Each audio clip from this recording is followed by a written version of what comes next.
Good afternoon. I'm Thea Lee, visiting fellow at the American University School of International Service.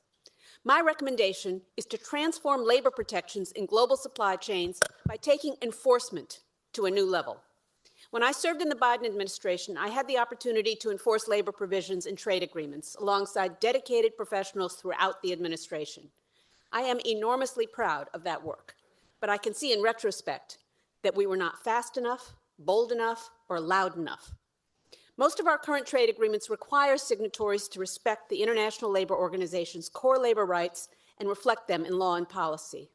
In addition, a 1930 law, strengthened in 2016, bans the import of goods produced in whole or in part with forced labor, meaning that customs officials can detain goods at the border if they have reason to believe the goods are made with forced labor.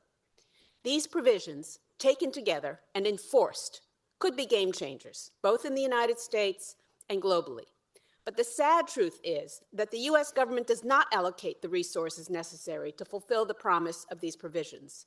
And honestly, with a few notable exceptions, like U.S. Trade Rep Katherine Tai, most high-level government officials in both Democratic and Republican administrations find labor rights to be an embarrassing distraction, subordinate to foreign policy, environmental goals, and business concerns. Global supply chains are riddled with shameful and horrifying labor abuses, many of them under the purview of U.S. multinational corporations with products that we consume daily. What could be done?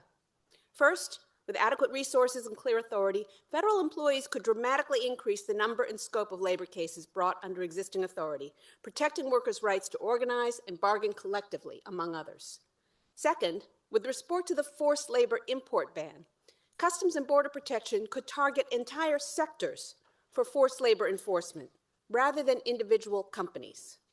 Third, and most important, we need to flip the burden of proof from customs to corporations.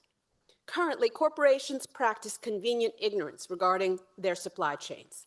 They outsource with abandon and then disingenuously declare that they have no idea that workers are being abused, maimed, or killed while producing their goods.